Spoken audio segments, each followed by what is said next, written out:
我从小就是一个对别人感情很迟钝的人，这是我大哥先发现的。小时候我胆子特别小，见什么都怕，而家中只有一个哥哥，叫谢燕，谢燕大我5岁。可对于5、6岁的谢阿锦来说，哥哥就是无所不能，那时候我就总爱跟在我哥身后。直到有次把哥哥跟烦了，他恶作剧在我脸上画了只猫。那天回家的路上，我被所有姐妹嘲笑的时候，我给他们解释，哥哥说是喜欢我才给我画的，他说我这样画很好看的。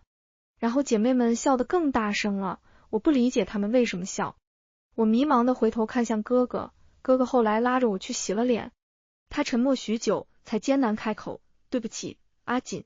我急了，哥哥不要道歉，哥哥的小猫画的真的很好看，他们不喜欢没关系，我很喜欢的。后来我哥红着眼笑了，傻子。我看着他，我不傻，我是学堂最聪明的小孩，我5岁就可以背完整本3字经的。我8岁的时候琴棋书画就有点成就了。可我哥说我傻，我不解，他说阿锦，你怎么就看不懂别人眼里的恶意呢？这下轮到我迷茫了，许久，我反应过来轻声问，谢燕，你画猫并不是因为好看，是因为讨厌我吗？他没说话，我猜出了答案。后来我再也跟过我哥，我哥有时候别扭扭的来找我玩，我看着他却总感觉不相熟了。我客客气气，像对待各位姐妹一样客客气气。再后来他出征，偶尔回来看见我，想开口也是没话说了。我是16岁嫁的人，我没见过三王爷萧明景，但我3岁便知他是我早已定好的夫君。临别前一晚，我娘跟我说，以后入了王府不可娇惯，谨遵3从4德，作为主母要为王爷分忧，作为王妃要为府中表率。我握着阿娘的手，阿娘，我嫁过去，日后是不是就见不得你，见不得家中众人了？我娘抱着我，把我搂在怀里，出嫁从夫，日后王爷便是你唯一的家人了。我恍惚许久，后来只记得嫁人那天，阿哥从千里之外的边关赶了回来，他一身盔甲都来不及换，便要背着我上了轿子。临别时才听他说，阿锦，日后若不开心给兄长写信，忘了哥哥之前混账样，哥哥真的最喜欢阿锦了。我声音闷闷，阿锦知道。我好几年前便反应过来，或许兄长也不是讨厌我，只是一时恶作剧，可他那时候早已经不在京中，这些话始终也没得说开。我大婚那日第一次见萧明景，烛光下他生得极好，挑起盖头，一见我便笑了。他笑着问我，清韵可有图闺名？回爷，妾小字阿锦。阿锦，谢阿锦，倒是好听。那个名字在他口里转了2圈，我垂眉拧着帕子，有些不知如何是好。只记得那夜折腾很久，后半夜起了风，风声呜咽，在风声里睡熟了。我一直觉得我跟王爷是相敬如宾，举案齐眉的那种夫妻。虽然他后来从外边带回来一个有孕8个月的外室，我心中虽觉得好像不对，但却也觉得身为主母，看着王府开枝散叶是本分，那女子既然怀了孕，那妾也实属正常。可是后来那女子不来敬茶，我的丫鬟生气去找王爷，王爷却说她怀孕不好敬茶。丫鬟跟我说的时候，气得快骂街了，说那个女人魅惑主子，我不该让她轻易进府。她碎碎念好半天，才想起我没说话，忽然停了嘴，等着我回复。我认真想了想，才开口，王爷说的对，她既有孕，是不该多走动。我的丫鬟一直说王爷偏心，可不怀孕这么对待，大约也正常吧。父亲的后宅向来只有阿娘一个人，我一时间也分不清这算不算偏心了。可阿娘怀孕的时候，父亲总是什么都纵着阿娘，这小妾怀孕不敬茶不拜见，或许也是正常吧。偏心就偏心吧，总归我是主母，主母要有气量。而且我能怎么办？我是给小妾下堕胎药，还是去跟王爷吵？都不能，我只能看开点。萧明景的后宅除了我，还有3位妾室，都是1等1的美人。前2位一个姓李一个姓王，对我倒是恭恭敬敬，而怀孕那位便是第3位，姓周，从他入后院我便没见过。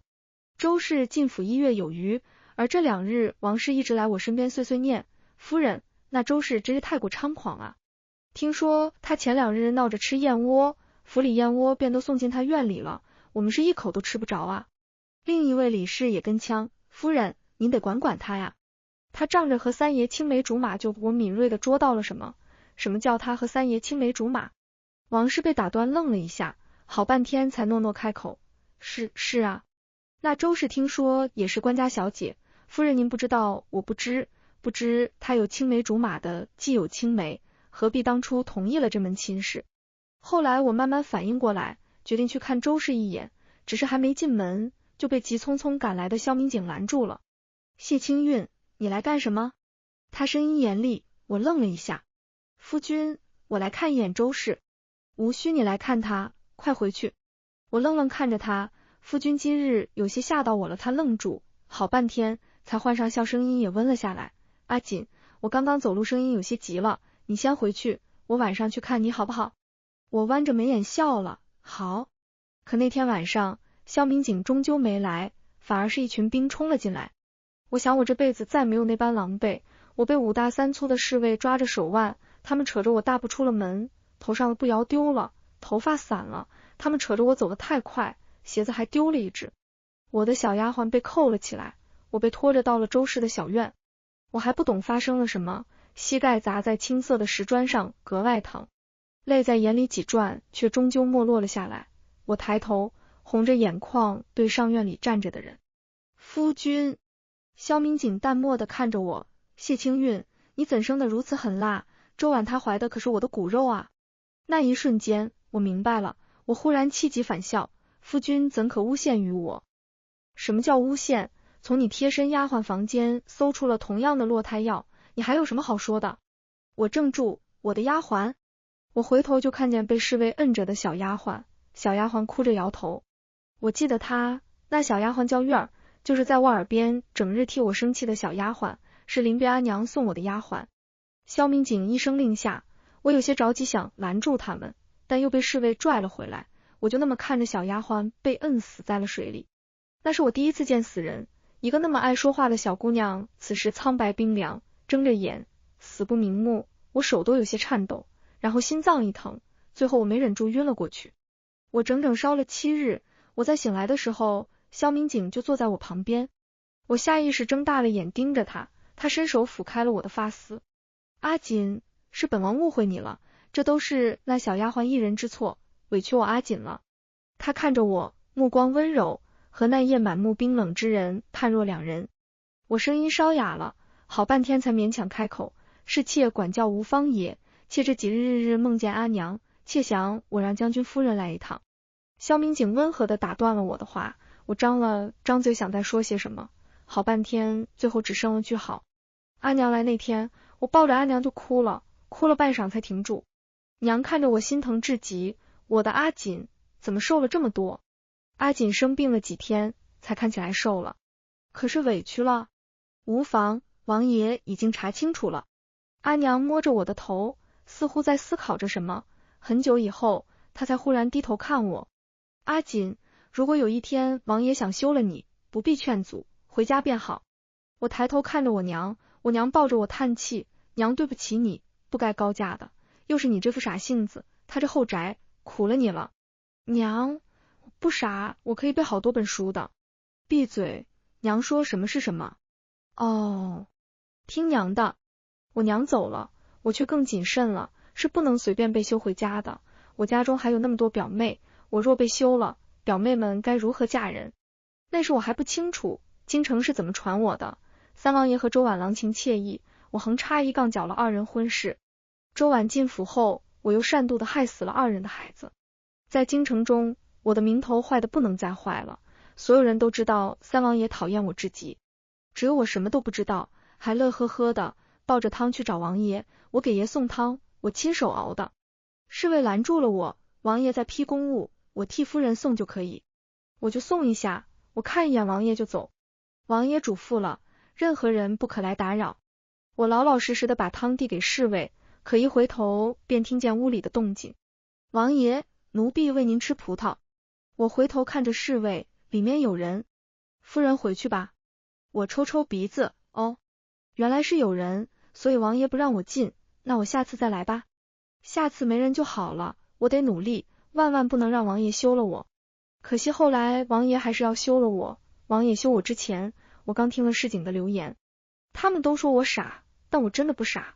我当时只是听到市井那些流言，一瞬间就明白，那是王爷放出去的。不然，王府的八卦任谁都不敢多说一句，可他放出去这些干什么？我想了很久，最后终于想了出来，王爷是要休了我，放出流言是为了理直气壮的休了我。7初中，我已经讹犯了2条无子和善妒，这可如何是好？善妒是大家都知道的了事到如今，先把无子给解决了吧。王爷是偶尔会来我这留宿的，可如今过了快1载，去年冬日我入府，如今又临年关，怎么一直不曾有孕？我请了府医查看，也说身体没什么问题，可人既然没问题，为何怀不上孩子？年关要出去采买一次，我索性也跟了去，我支开了侍卫，最后在一个城东的医馆看了诊。医馆大夫说我身体康健，应该不会有问题，我又默默拿出一个香包递给大夫，求大夫帮我看看这香包。这香包中多种药材均是避子之事。我微微闭眼，许久又拿出一个餐盒递给大夫，大夫帮我看看这粥。大夫捧着粥定住了，掺了麝香，夫人万不可再食。我沉默了，那粥是每次萧明景在我这过夜后第2天都要陪我喝的。我都说我聪明了，我娘还不信，看谁都骗不了我。回去的路上，我抱着自己缩在马车的角落，无子善妒，萧明景帮我凑好了，如今只差一纸休书。我叹了口气，我回去的时候恰好碰见了萧明景，他看图见我，柔和喊了声阿锦。我离他远远的，那一瞬间就像我知道发现哥哥讨厌我的时候，恐慌感一下弥漫了全身，泪啪嗒啪嗒就落了。萧明景吓了一跳，他手忙脚乱的替我擦着泪，是谁欺负你了？怎么出去一趟还哭了？萧明景，怎么啦？欺负我的是你。我还在哭，萧明景却僵住了，在胡说些什么，可是听人编排了几句，市井之言不过都是瞎编乱造，我信你，我的阿锦不会是善妒之人。我就是善妒之人，我还无子，我还搅了你和你的青梅竹马。萧明景，你讨厌我，你在市井放出流言，毁我名声，你在我的饭菜之中下入麝香，防止我有孕，你明知道我是被诬陷，却打死了我的丫鬟。萧明景，我想你是不是很讨厌我？他愣住了一瞬，瞧着我好半天，忽然笑了一声，声音轻声的劝道，阿锦乖，不闹了。我垂着头，许久，委屈到极致问了句，爷，我向来乖，我不闹，你能不休我吗？阿锦，先回去。那一瞬间，我心如死灰，可怜的谢阿锦，他甚至还不太信自己居然被夫君厌恶。王爷的休书是在9月份给我的，给我那天，他说让我稍微等等，等他接我回来。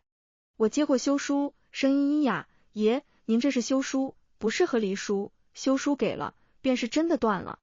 萧明景微微一僵，我却格外安静地收好了休书。我被休了，但比休更难过的是，我也没办法在谢家待了。谢家是大家族，还有很多待嫁的姑娘，我住家便会毁了所有人的名声。最后，我爹娘决意把我送回南阳的外祖父家。心中的薄凉感冻得早已经麻木，我坐在堂前，垂头听完他们的商讨完我的去向，然后抱着不多的行李上了车。我到外祖父家时已经是晚秋，天气渐凉，我下马车时是舅母来接的我。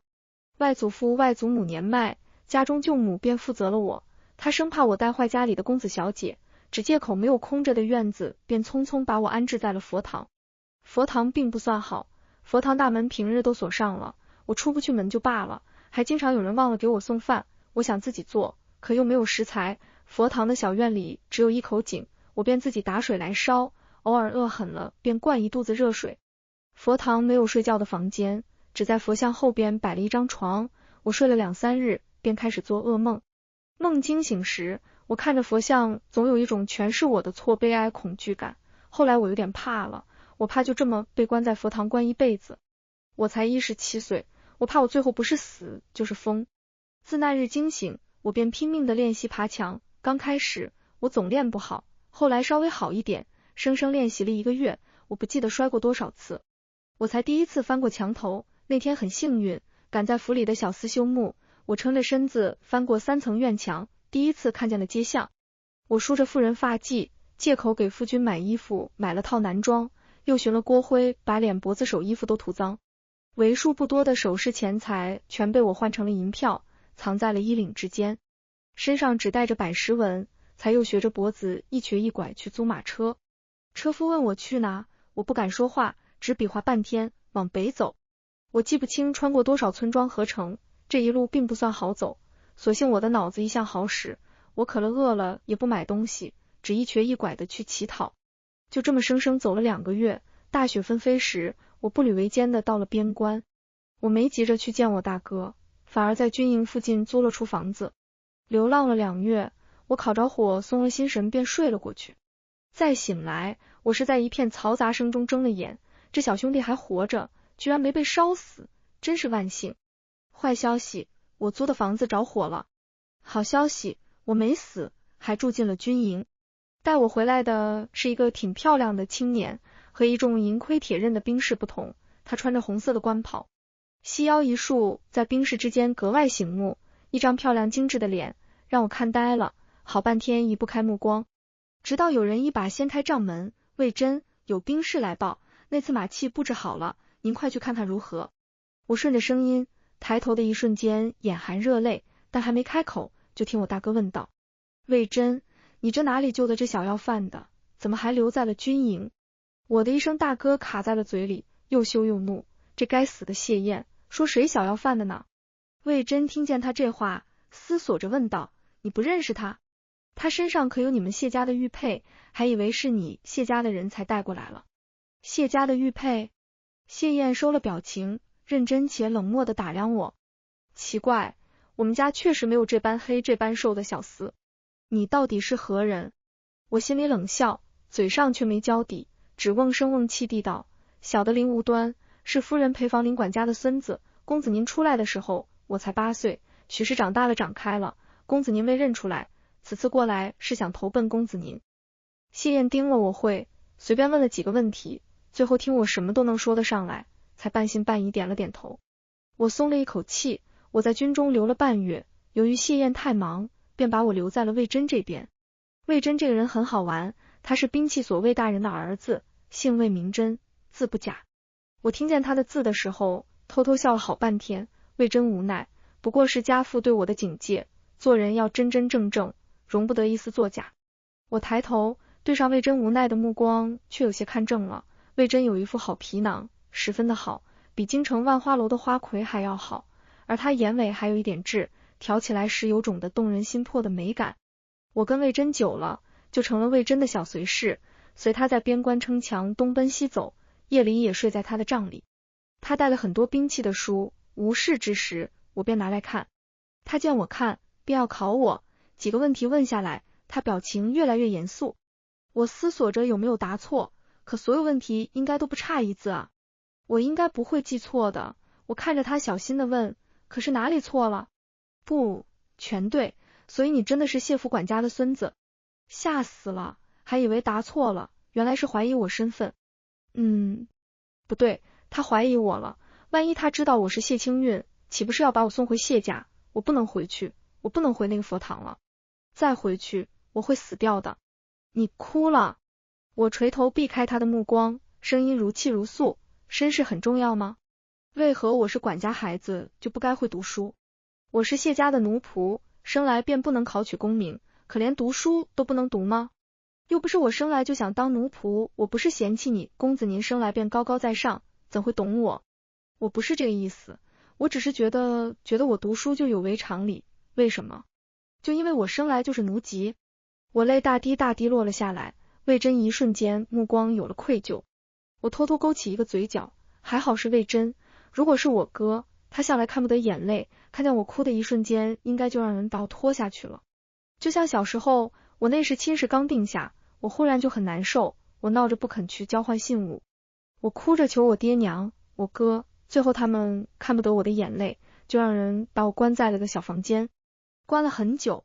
后来他们说，他们都是为了我好。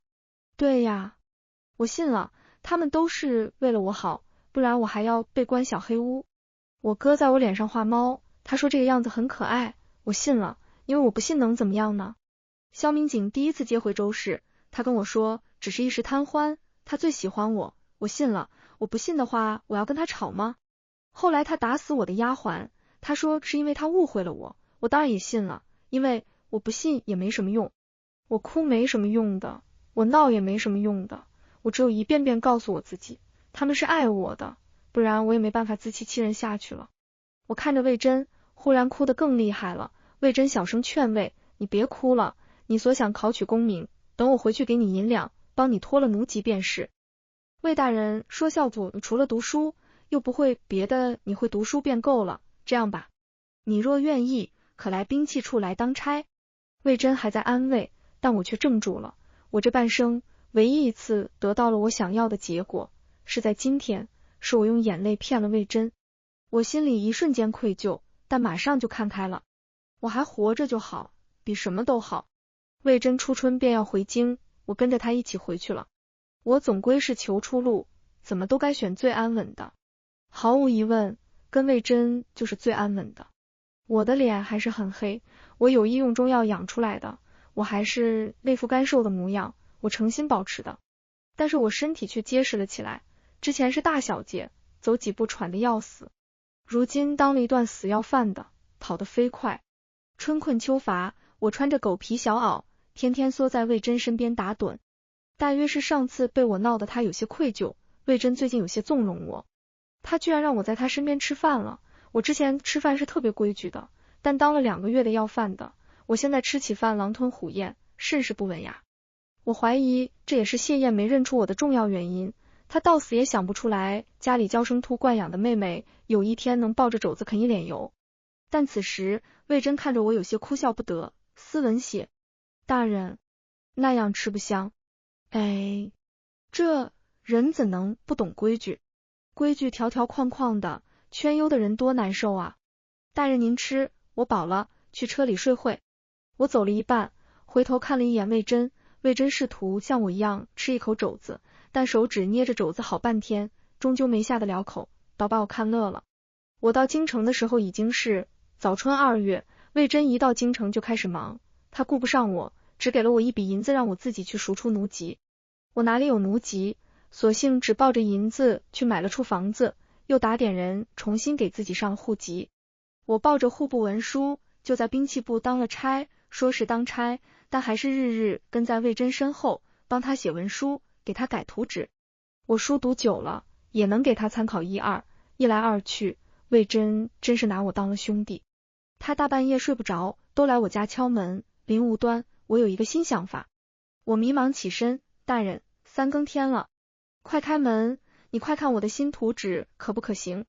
还是要饭好啊，至少要饭不用大晚上上班。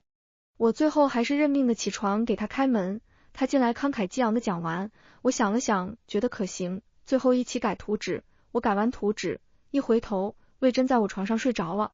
我看着他，放轻了步子，美人睡着也是这么漂亮啊。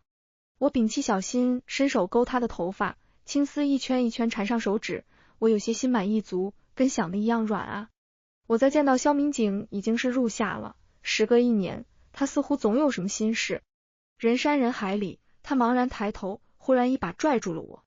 阿锦，他话未说完，便被魏征打断了。无端，这是3王爷，快见过王爷。萧明景手松了一下，我连忙也跪下，草民叩见王爷。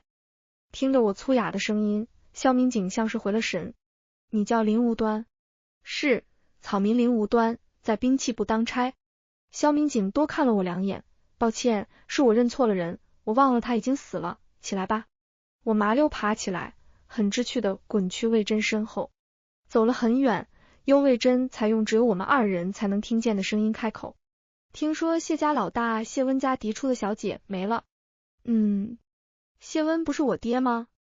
嫡出的小姐，我死了，怎么没人通知我？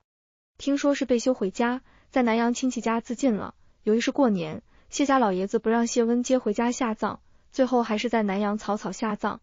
毕竟是发妻，王爷可能也是觉得愧疚吧，心中有一丝闷闷的悲意，人却不落话茬的回道：贵门女子被休，最后10有8九不都是自尽？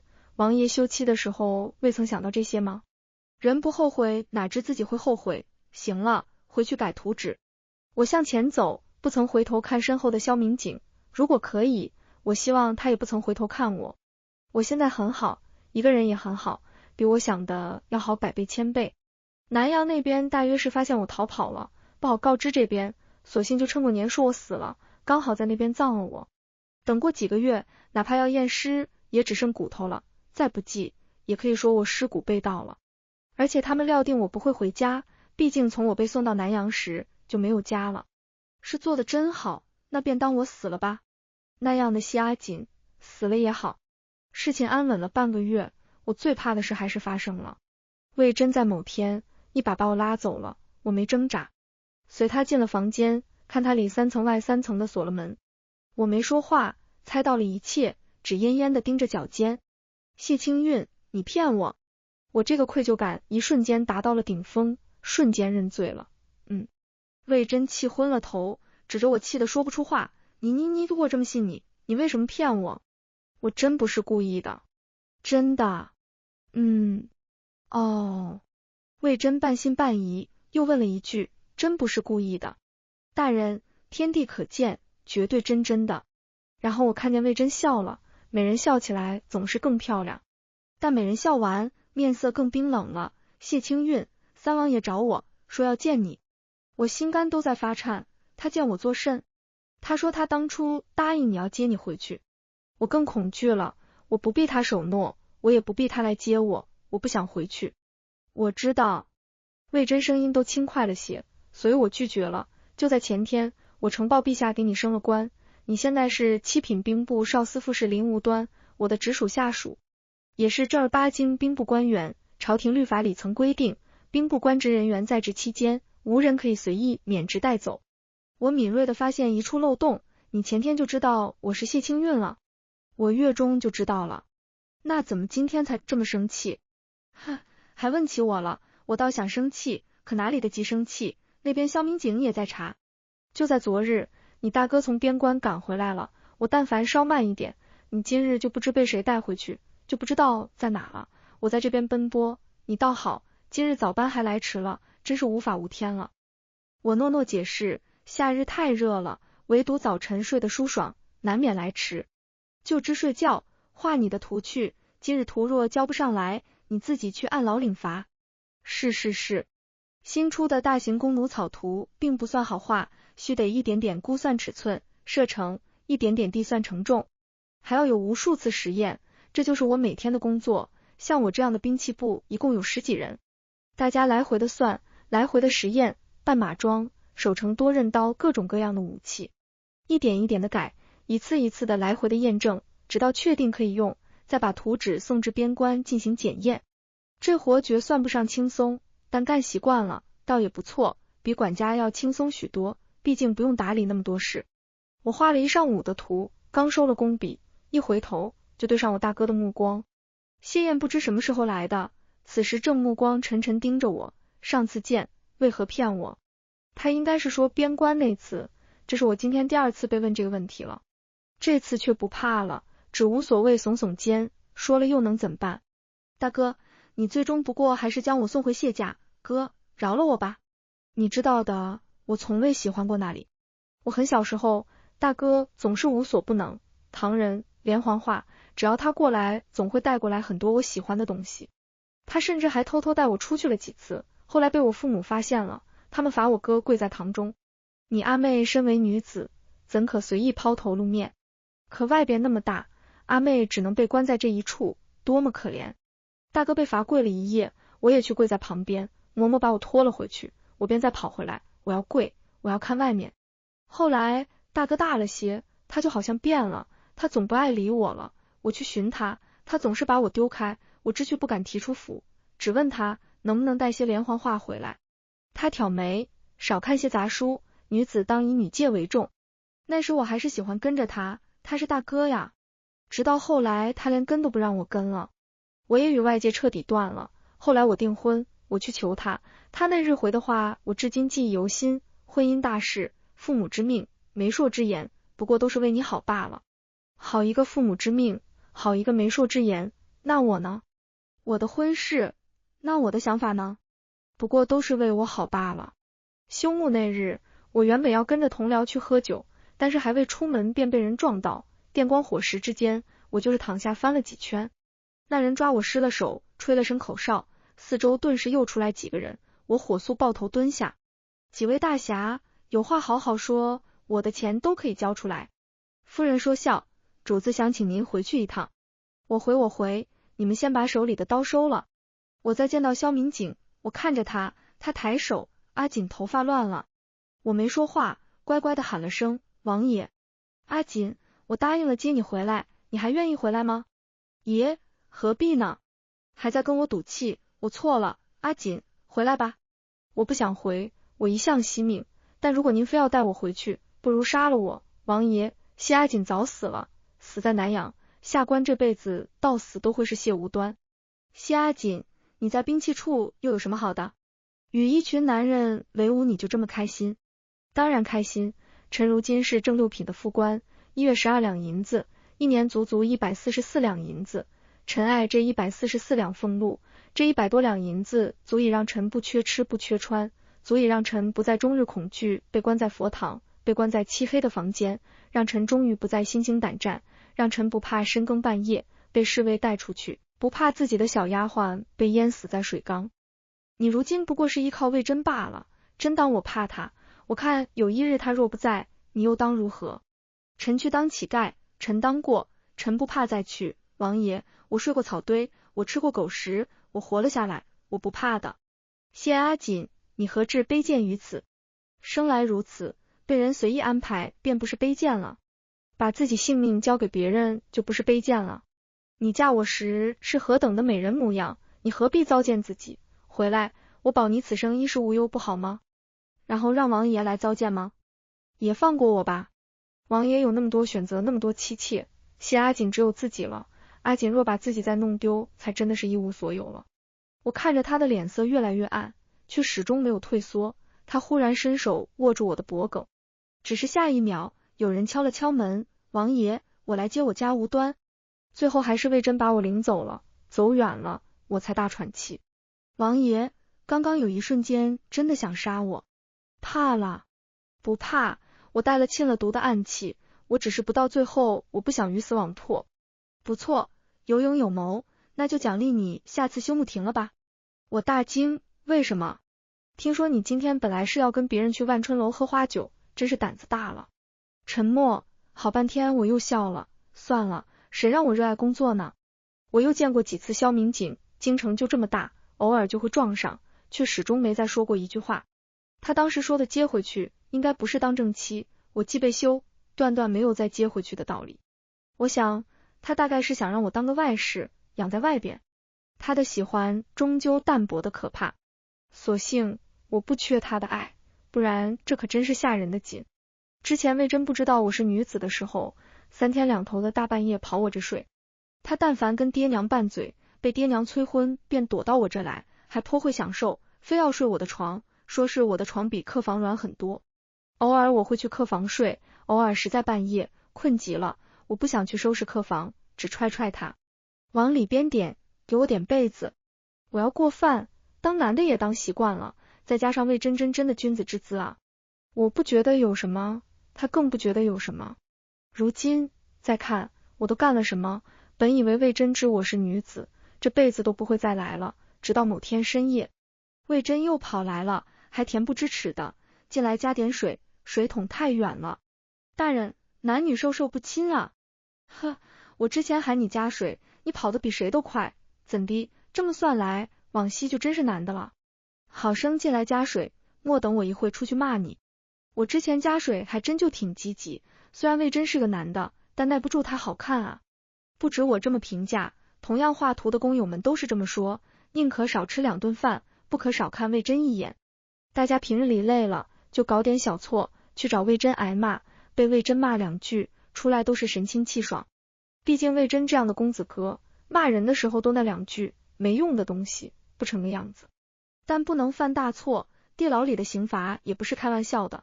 后来魏征也发现了这个问题，他索性隔一段便来训斥所有人2句。大家能看见魏征，效率都高了很多。这也是我之前毫不避讳给魏征换水的原因，他这脸，这身材，多看一眼都是我占了大便宜。之前还觉得趁自己是男的多看2眼，不然以后真被揭穿就没机会了。然后真被揭穿后，我现在捂着眼睛给大公子加水。他瞧着我，看得清？看不清，看不清，绝对看不清。大人放宽心，下官绝不会偷看大人的。我听见他秦笑的声音，我问你能不能看清路？我迟疑道，还好。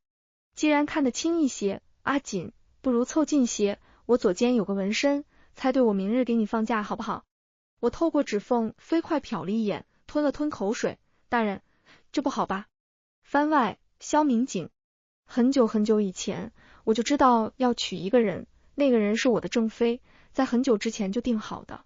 我想过他是什么样子，但真正见了以后，还是被惊艳了。